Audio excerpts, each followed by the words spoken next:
La primera vez que te vi, lo supe, chiquilla.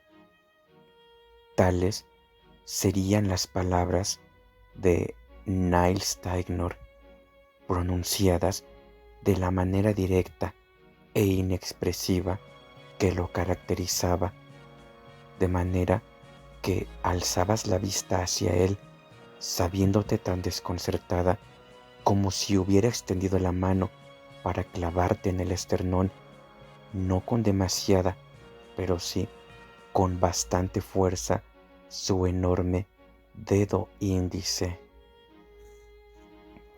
Era el mes de agosto de 1953, en una tarde de bochorno, sin aire acondicionado en la mayor parte del Hotel General Washington y con pasillos mal ventilados, sofocantes. Rebeca iba por el quinto piso empujando su carrito, repleto de ropa de cama usada y de toallas, cuando vio, para su fastidio, que al fondo del corredor se abría una puerta con provocativa lentitud. Sabía que se trataba de la habitación 557. El individuo de aquella habitación, registrado como H. Baumgarten, era una persona que ya le había creado problemas. Baumgarten había pagado por adelantado el importe de varias noches de estancia en el hotel, lo que no era normal en el caso de la mayoría de los huéspedes, pero sucedía que Baumgarten era un tipo nada normal. Parecía tener poco que hacer aparte de entretenerse en su habitación y de beber cócteles en el bar y de frecuentar la cervecería del primer piso. Siempre estaba acechando en el pasillo con la esperanza de hablar con Rebeca, y ella trataba de mostrarse cortés con él, aunque detestaba a los hombres así y aborrecía aquel tipo de juegos. Si se quejaba de Baumgarten, el gerente del hotel intentaría culparla a ella. Lo sabía, lo sabía por experiencias anteriores. ¡Hijo de puta! ¿Con qué derecho? Rebeca tenía 17 años y 3 meses. Ya no era tan joven, ya no era la más joven del personal femenino del General Washington. Le gustaba menos su trabajo, era una ocupación estúpida, maquinal y repetitiva, pero, de todos modos, la soledad seguía siendo algo parecido a una droga. Podría transitar por sus días medio dormida, como un animal que no necesita alzar los ojos del suelo que tiene delante, excepto cuando se despertaba bruscamente por la molesta interferencia de otra persona, como el cliente de la habitación 557.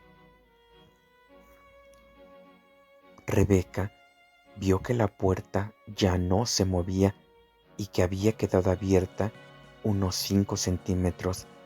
Baumgarten debía de haberla estado espiando desde dentro y querría que Rebeca lo supiera, que tuviera el incómodo convencimiento de que él la vigilaba y de que ella no lo veía ni sabía si estaba vestido o en ropa interior, o peor todavía, desnudo. Baumgarten disfrutaba sin duda con la vergüenza de la camarera, con el desagrado mismo que le causaba. Empezaba la tarde y Rebeca había trabajado ya 4 horas. No llevaba medias, iba con las piernas descubiertas, ni por lo más remoto pensaba ponérselas, aunque la dirección del hotel lo exigiera. Con aquel calor no quería hacerlo y no lo hacía. Aunque Amos Rupp se hubiera dado cuenta, no la había reprendido aún. La chica Schwartz era, como Rupp hablaba de ella, no cara a cara, pero sí cuando Rebecca podía oírle. No le agradaba, pero había llegado a respetarla, tal como Leora prognosticase. Era una trabajadora eficaz. Los músculos de sus brazos y hombros, aunque pocos marcados, eran duros y compactos. Podía levantar pesos equivalentes al suyo. Raras veces se quejaba. Por su sensatez y concentración en el trabajo, parecía mayor de lo que era. En épocas de calor se trenzaba en parte la espesa cabellera y se la recogía alrededor de la cabeza para mantenerla alejada de la cara y del cuello. Extrañamente sensible al calor, como si tuviera la piel quemada. Ahora el uniforme blanco de rayón se había humedecido por el sudor y también le brillaba el labio superior. Estaba muy cansada y sentía un dolor agudo entre los omóplatos y otro aún más punzante entre los ojos. El huésped de la habitación 557 se había presentado a Rebecca como cliente habitual del general Washington y como alguien que mantenía relaciones amistosas con la gerencia y el personal, incluidas varias de las camareras a las que dejaba propinas generosas cuando se las merecían, por supuesto. Rebecca había advertido en su aliento el olor dulce y un poco nauseabundo del whisky y un temblor en las manos que movía de manera exagerada y nerviosa al hablar. En otra ocasión había tratado de detenerla cuando Rebecca se disponía a limpiar la habitación inmediata a la suya, deseoso de informarle de que tenía un asunto importantísimo en el valle del Chautauqua, en parte familiar, en parte puramente financiero y en ningún caso del más mínimo valor. Al pronunciar la palabra valor, había clavado los ojos en Rebecca con una mirada teñida de amarillo, como si aquello pudiera significar algo para ella, sugerir algún vínculo entre los dos. Baumgarten iba descalzo, lo que a ojos de Rebecca era muy incorrecto, muy ofensivo en aquella situación. Llevaba una camisa hawaiana con un estampado festivo, desabrochada en parte para mostrar el vello entrecano del pecho. Se había afeitado torpemente las mejillas, blandas, flácidas, causándose innumerables cortes diminutos. Un hombre de más de 40 años, bebedor, tambaleante, que posaba sobre ella su amarillenta mirada lujuriosa con total desvergüenza. Me apellido Bumstead, cariño. Me has visto en las páginas de las historietas. No soy un hombre de verdad y esa es la razón de que esté sonriendo. ¿Querrás creer, corazón, que hubo un tiempo en el que era de tu edad? Rió entre dientes e intentó golpearse la chata nariz encarnada. Fue entonces cuando Rebecca reparó en que los arrugados pantalones de Baumgarten solo tenían cerrada a medias la bragueta. Debía de estar desnudo debajo, porque se podía ver carne con aspecto de estar hervida y vello púbico.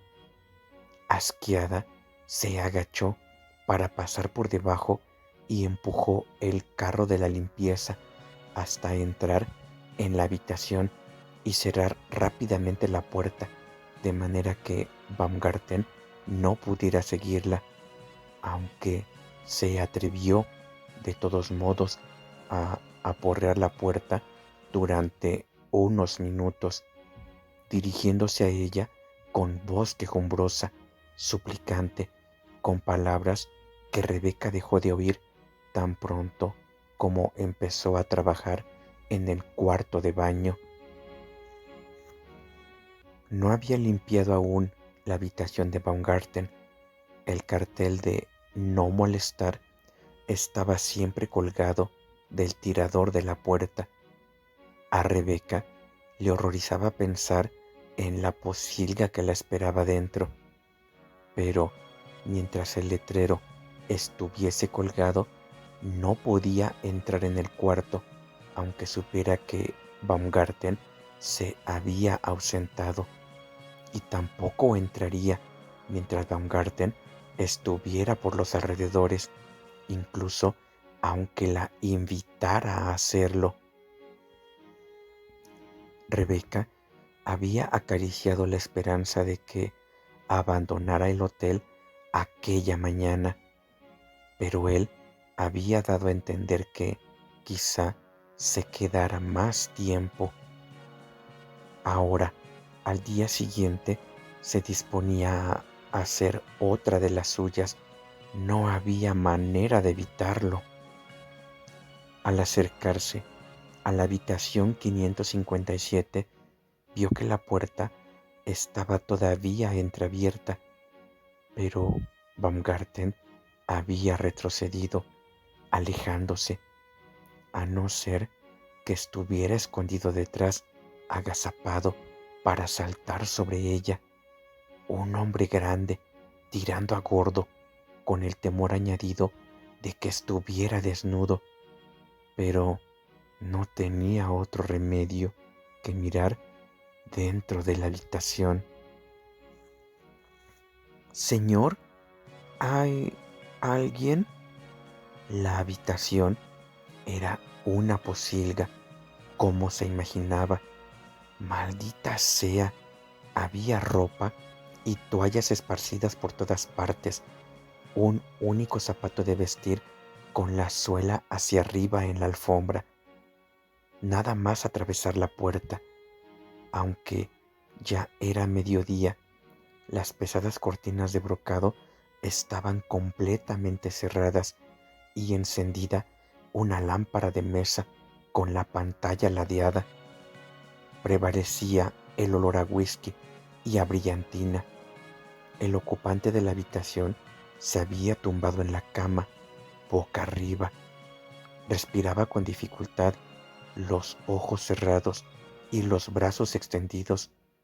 Llevaba pantalones abotonados al azar y sin cinturón, y una fina camiseta de algodón. Una vez más, estaba descalzo, la cabeza vuelta en un ángulo extraño y la boca abierta, los labios manchados de saliva. Sobre la mesilla de noche había un vaso vacío, además de una botella de whisky casi vacía. Rebeca miró fijamente al ver que algo parecido a sangre escurría por la garganta y el torso de Baumgarten. «Oiga, ¿qué le pasa?».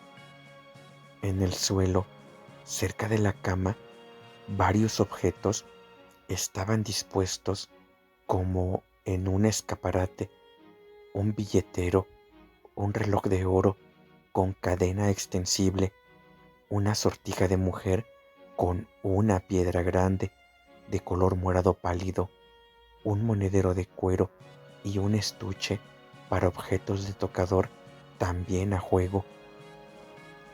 Varios billetes de banco sobresalían en parte de la cartera, de manera que se viera su valor: varios de 20, uno solo de 50. «Para mí», pensó Rebeca con calma, pero no podía tocar aquellas cosas. no lo haría. Había llegado a las proximidades de la cama sin saber qué hacer. Si Baumgarten se hubiera herido gravemente con una navaja de afeitar o un cuchillo, tendría que haber más sangre, estaba segura. Sin embargo, quizás se había cortado en el baño y había vuelto tambaleándose al dormitorio. Quizá existían heridas que ella no veía y tal vez había bebido demasiado, había entrado en coma, se estaba muriendo y era necesario llamar a recepción. Rebeca se movió hacia el teléfono, dispuesta a alzar el auricular, pero tendría que acercarse demasiado a la cama para hacerlo, y quizá aquello fuera una de sus tretas. Baumgarten abriría los ojos amarillentos y le haría un guiño. «Señor, despiértese, necesita despertarse». Rebeca alzó mucho la voz, vio en el rostro estropeado del otro venas semejantes a alambres incandescentes, la grasienta nariz chata, la boca húmeda, abierta, como la de un pez, el escaso pelo gris en mechones despeinados que le cruzaban la desigual coronilla. Solo los dientes eran perfectos y debía de tratarse de una dentadura postiza. Le temblaron los párpados, gimió y respiró ruidosamente, de manera irregular. En aquel instante, Rebeca se apiadó de él. «Si se está muriendo, soy su último testigo. Si se está muriendo, no hay nadie aquí más que yo». Se disponía a alzar el auricular y marcar el número de la recepción cuando el enfermo abrió un ojo con picardía y le sonrió. Brillaron sus dientes con blancura de porcelana. Antes de que Rebeca pudiera apartarse, Baumgarten la sujetó por la muñeca con dedos sorprendentemente fuertes. «Vaya, querida mía, qué sorpresa tan agradable».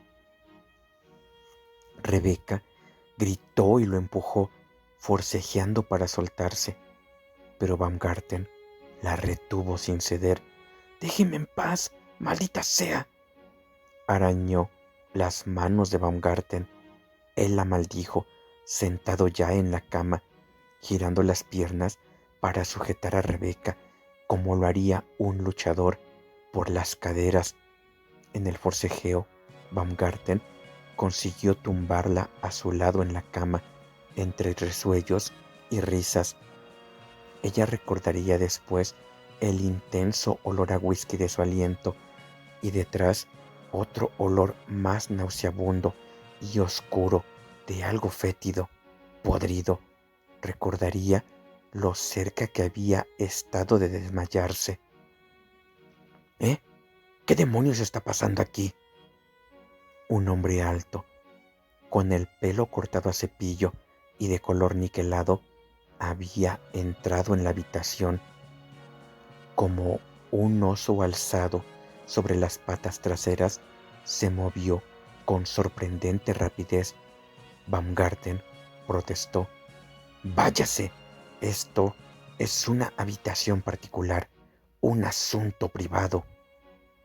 Pero el otro no le hizo ningún caso. Lo agarró por un hombro de evidente endeblez y empezó a zarandearlo con violencia. «Suelte a la chica, hijo de puta, le voy a romper la crisma». Rebeca escapó del abrazo de Baumgarten. Los dos hombres forcejearon y el desconocido golpeó a Baumgarten con los puños, incluso cuando ya el otro solo trataba débilmente de defenderse.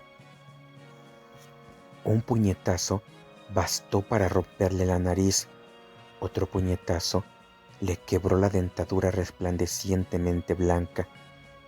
Lo que fuera que Baumgarten se había derramado por encima no debía de ser sangre, porque ahora hubo un repentino estallido de sangre fresca, sangre muy roja, en su rostro contraído y sobre su pecho. Rebeca se alejó.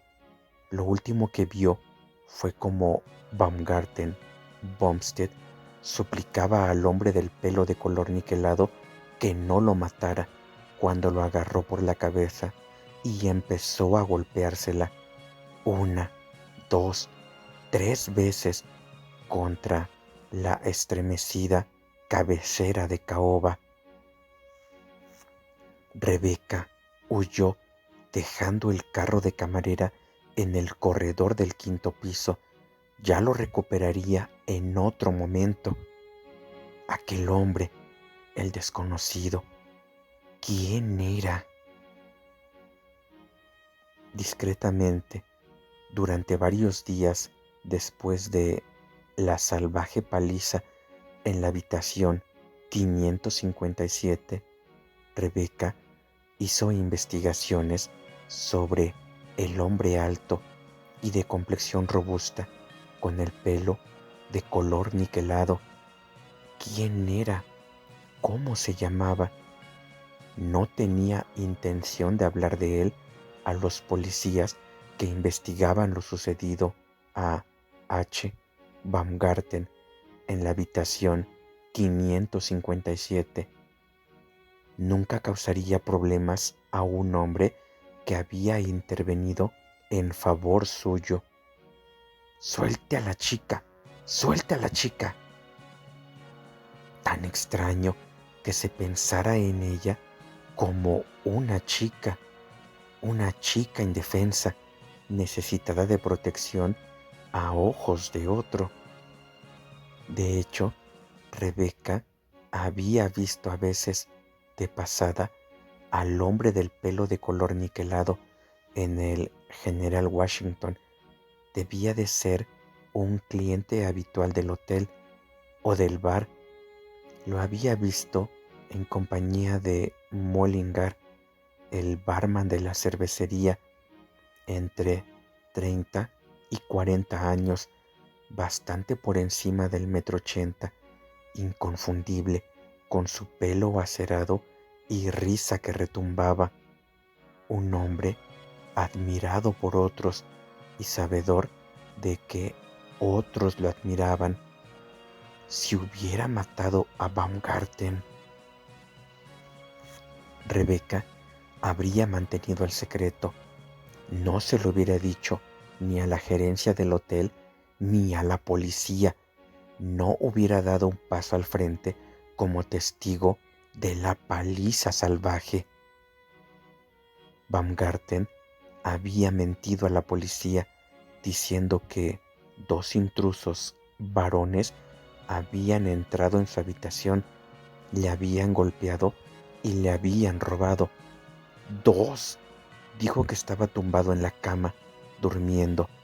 No les había visto la cara, pero se había dado cuenta de que eran blancos y desconocidos para él. Baumgarten tenía rotas la nariz, la mandíbula inferior y varias costillas. Los 2 ojos morados.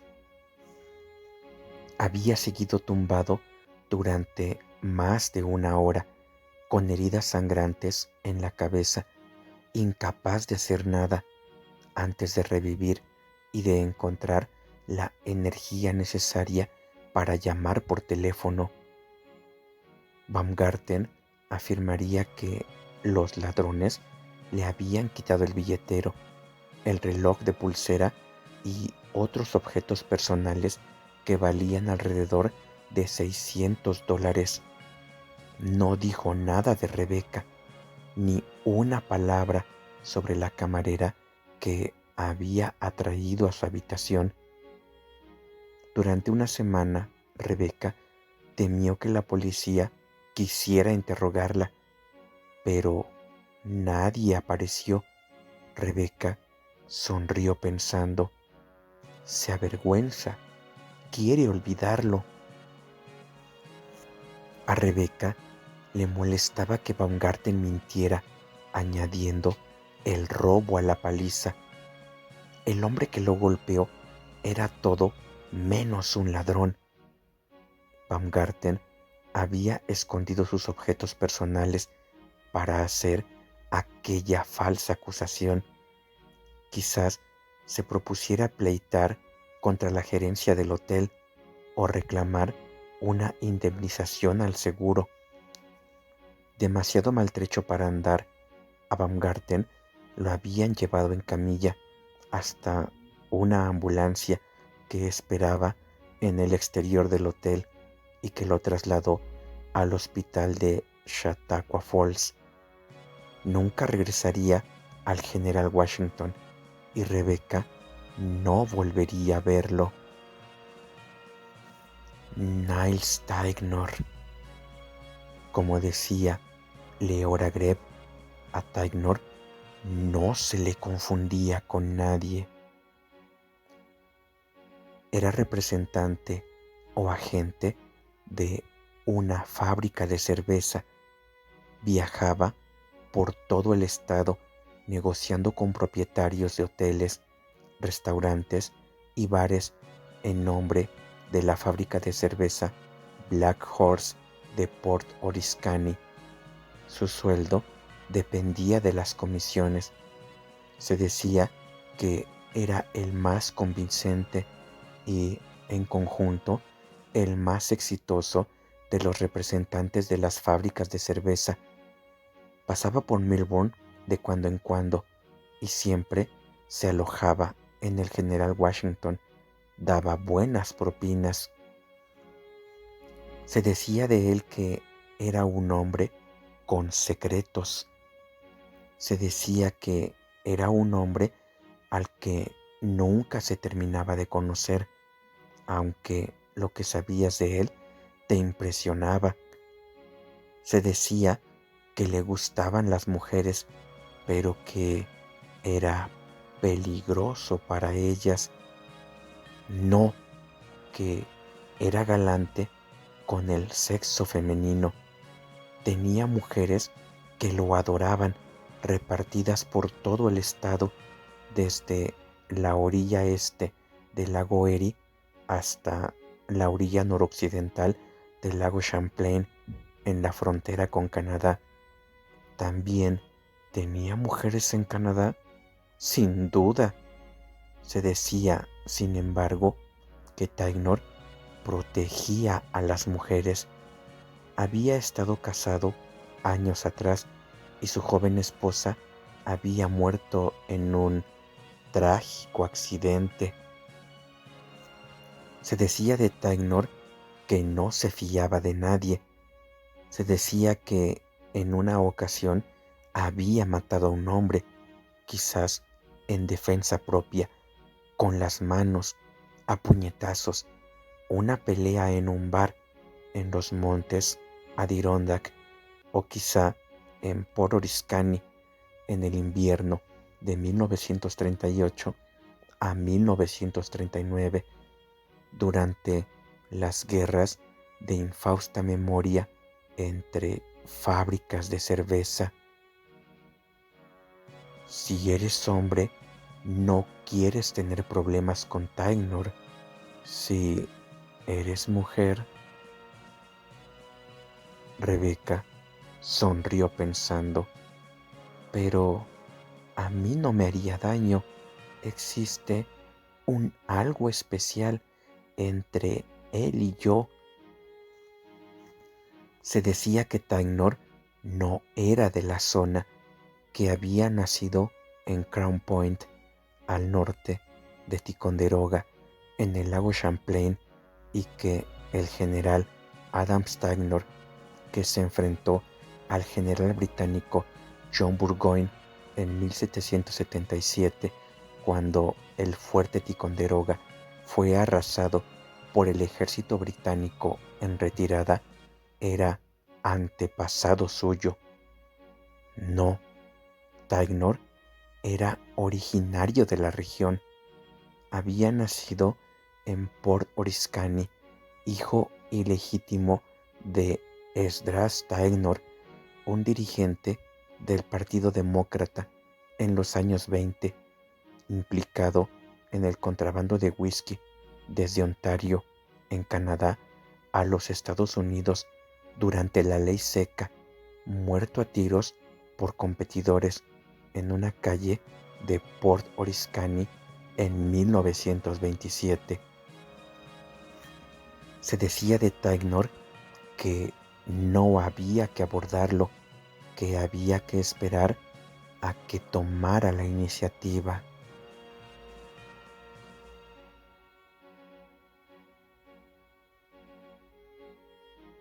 Capítulo 30.